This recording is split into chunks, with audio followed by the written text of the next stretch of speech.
Nagaa waaqayyo isiniif haa baay'atu. Hordoftoota yeroo mul'ataa jirtu aan nagaa guddaa galannaa ta'u.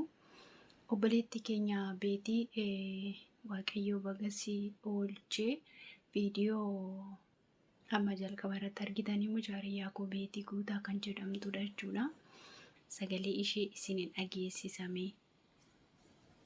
Ittiin dhiigni qabdu naan jedhanii jiru malee tasuma qabudu.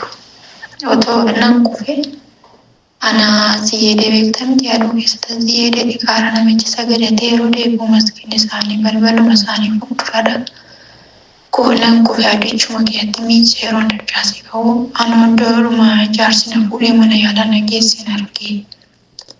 Innaa ashittanuu baree gulukoosii afurii walabbitee dhugaa waaqayyoo daqiiqa torba bichaa qabdi carraa lubbuun jiraachuudhaan jedhanii waaqayyoo waaqelatu lubbuun koo na hafeera waan qoosaa fakkaata namatti garuu anas keessa darbetti baay'ee ulfaata waaqayyoo salphaateen naa salphisee lubbuu koo dabarsee hin kennine siin jedha shiga. Obboleettii kana maaltu mudatee maal taatee eenyudha jechuu dandeessu jechuudha.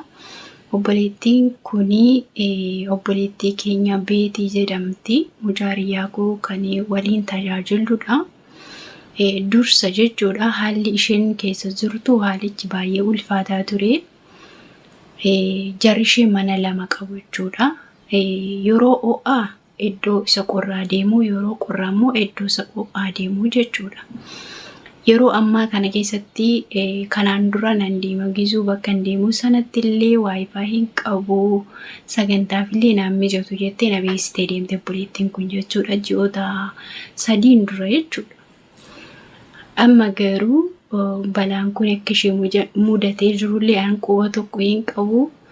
Garuu gaafa isheen viidiyoo kana na ergitu baay'ee tokko rifadhe jechuudha.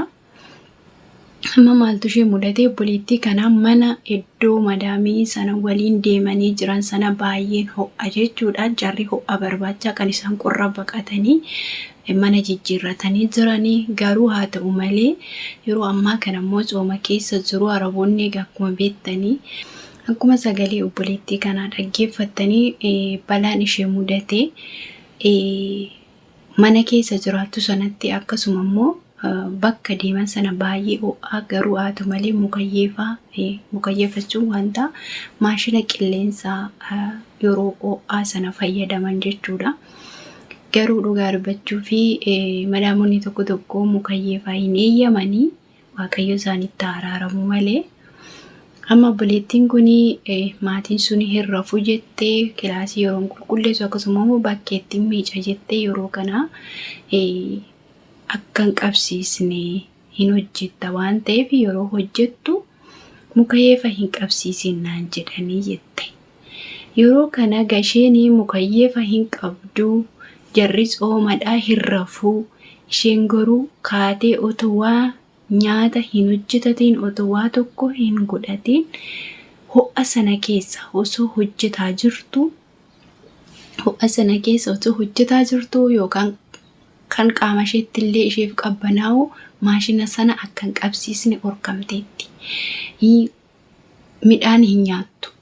Kanarraa kan ka'e ho'aa beelli beelaa walirratti qabatee jechuudha. Obboleettiin kuni bakka hojjettutti bakkee keessa gibbii keessaa jechuudha hin kufte jechuudha.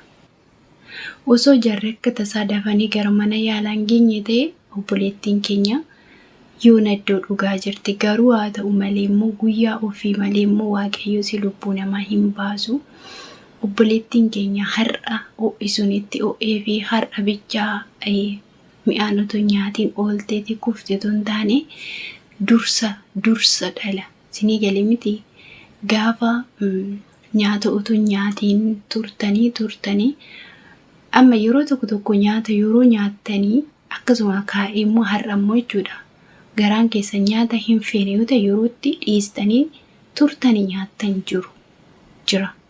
Mitiire garuu immoo mi'aan dhabuurraa kan ka'e guyyaatti namni 3 nyaata mitiire al takka bichaa nyaachuu akkasuma immoo yeroo beeluftee dadhabdetti achi immoo yeroo garaan kee si citetti yeroo deebiste nyaattu qaama keefillee faayidaa hin ta'u erga dhiigni kee qannasee erga beelli sirraa darbee yoo nyaatte illee garaa dhukkubbitaa jechuudha.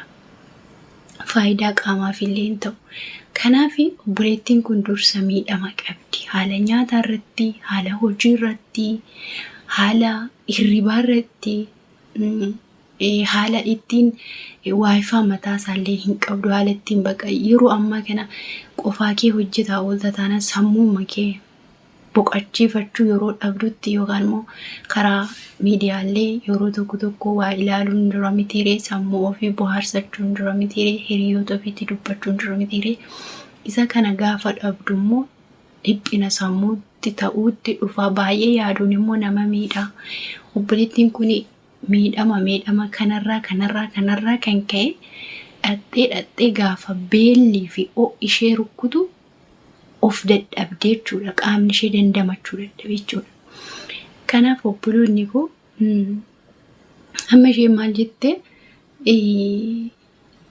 yoo jarri ka'anii irbaata galgalaa nyaatu jedhan sana yeroo sana qammasaa itti sinii galee ittiin bultee ooltee ganaa jarri ufanii galgala qursii isaanii nyaatu miti reessa soomarra oolanii yeroo sana bicha carraa nyaachuu argadhaa itti.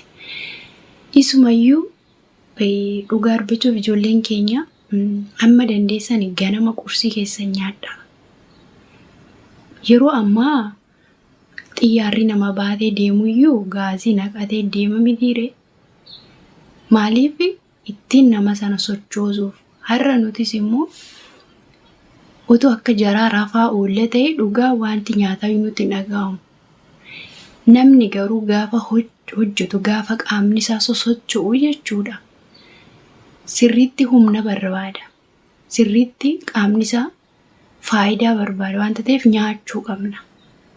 Kanaaf obboleettiin kunillee waaqayyo ishee oolcheera. Baay'een keessanii otuma nyaanni jiruuyyuu yeroo itti nyaattan abdanii biizii taatanii jechuudha. Kan itti yeroo beela keessanii ofirraa dabarsitanii baay'een keessanii jirtu jechuudha.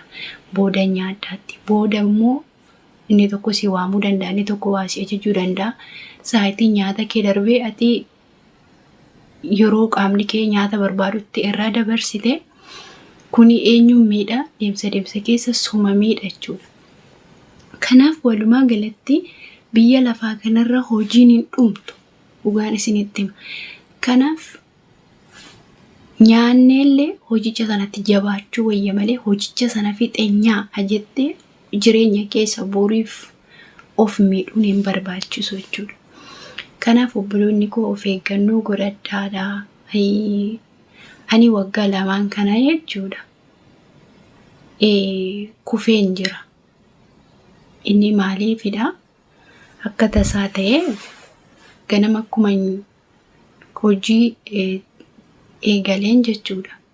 Akkuma hojii eegaleen yeroo sana dafeen kaane tokkoffaa galgala dafanii rafuun baay'ee barbaachisaadha. Galgala dafee rafne ganama barfateera dafee mana qulqulleessee waan hundumaa godhee otoo nani mana qulqulleessuu gara nyaata hojjechuutti sa'aatiin na jalaa ga'e. Achuma naannoo otoo fi qursiin hojjetatiin nyaata hojjechuutti hin kadhe jechuudha. Nyaata hojjedhee iddoo 3-4 qabsiiseera. Baay'ee hin ho'aa miti jechuudha yeroo sana. Akee akkasuma zoore distiin inuma naannote jechuudha. Inuma naannote waa akkan ta'e kufeen beeku bakkaan kufetti madaaminna argite garuu isheen immoo daftee jechuudha nyaata bishaatee jiru fiddee afaan na keessee bishaan natti natti daftee na obaaste jechuudha. Waanuma jiru hundumaa nyaadhu naan jette jechuudha. Yeroo sanaanii dafee na nyaadhee afuurri wayii natti dhiibee jechuudha. Sinii galee miti. Kuni maarraa kan ka'e eegni ofii yeroo qannasu akkasuma immoo sukkaarri kee gadi bu'ee namni biyya lafaa kanarra sukkaara dhabee hin jiru. Sukkaara isa dhukkubsatan sana otoo hin taane sukkaarri inni kan nama noormaalii jira jechuudha. Nyaata dhabdee gaafa qaama kee keessa seeliin kee duwwaa ta'u sukkaarri kee gadi buunaan si miidha jechuudha. Kanaaf ani akkasiin ta'e jechuudha. ofirratti argeera. Kanaaf erga guyyaa sanaatti ganama yeroon ka'ucha yeroo soomiin dhufu madaamiin kiyya yeroo hundumaa jechuudha. Nyaattu malee qursiin hojjettu naan jette jechuudha. Anis immoo itti bare bakka kana booda of malee maalan qabadee ganama hojii koo xumuraan qursii koo nyaadheen qursii jaraatti ka'aa jechuudha. Yeroo sooma ramadaanaa jechuudha. Kanaaf isinillee of dagachuu hin qabdan. Akkasittiin waaqayyoon gaditti of eeggachuu, waaqayyoon gaditti of baruun bakka ati ofiif jiraatta. Jarri yeroo nuti hojii isaanii akkasitti hurgufnee hojjennu waanuma nyaannee isaanitti akkasitti hojjennu jabaannee itti fakkaata malee isa nuti beelofnee mudhii keenya hidhannee hojiitti sana xumuruudhaaf wixxifannu nuuf hin beekan. Kanaaf itti jabaachuu, hojii sanattis jabaachuu kaayyoof hojjetta waan ta'eef ofii immoo miidhamtee hojii sanas akka hin dhabne ofiifis immoo jireenya keefis immoo qaama keefis immoo eeggannoo godhachuun barbaachisaadha jechuudha. Kanaaf turtiin walii gootaniif galatoomaa jabaadhaa.